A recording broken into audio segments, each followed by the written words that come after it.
Confalone, and welcome to my proto-freelance railroad, the Allagash, set in north-central Maine in the spring of 1977.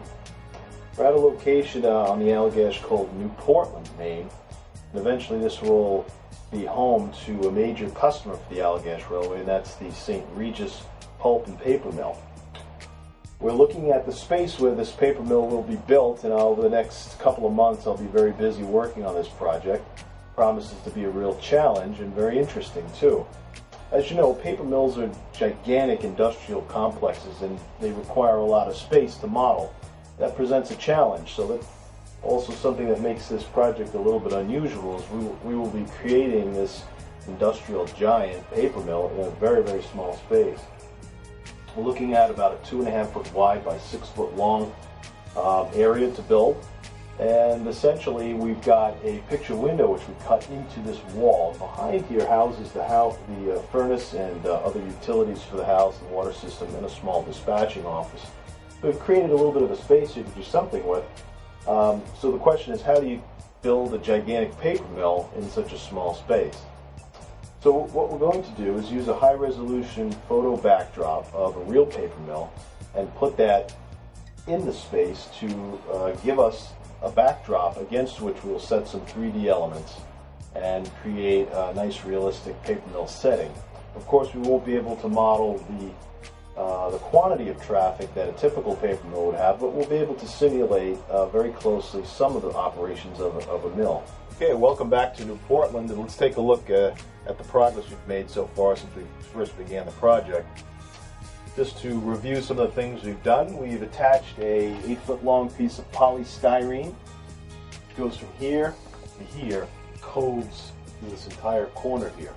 Upon that, we've attached the high-resolution photo backdrop of the actual mill, and we've gone ahead and cut out this doorway here on the loading shed. So we've actually cut out the polystyrene and the photo backdrop. This will allow us to spot boxcars for pulp loading inside the shed, which is actually two-dimensional object here.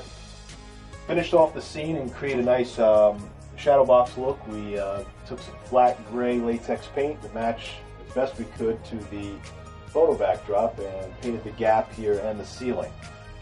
The next step was to paint the bare plywood a nice earth brown flat latex paint to give everything a uniform appearance.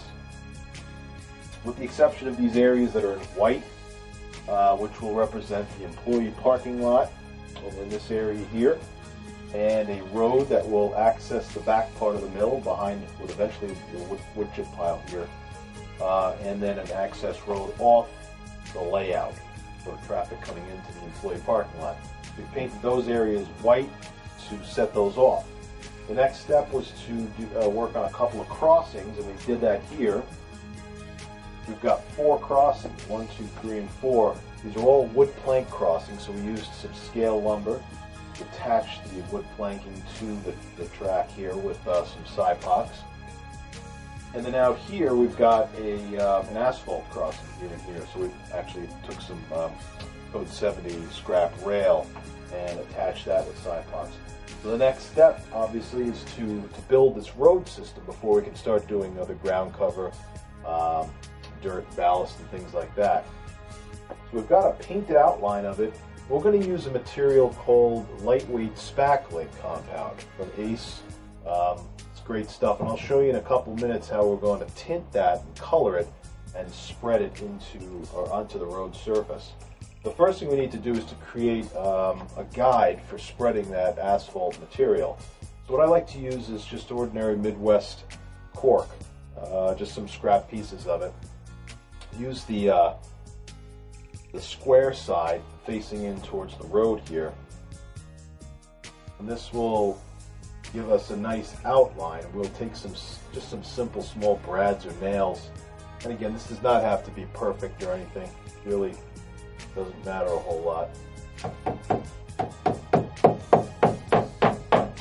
Attach those with a couple of nails, one up here as well.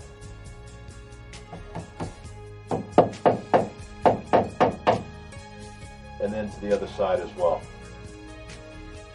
I'm going to do this a little bit at a time. We don't need to do entire things. We can do a small section at a time, or you could set up the entire road if you'd like to, whatever your preference is. It really does not matter. Not critical.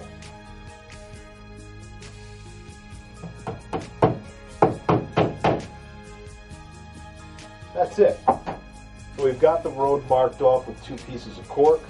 What we're going to do is take a putty knife and this material and screed it right into the surface. And then we'll let that dry for a couple of days, sand it, and then eventually we're going to blend this entire scene. We'll have an asphalt road, parking lot, and then lots and lots of ground cover to cover in the next segment.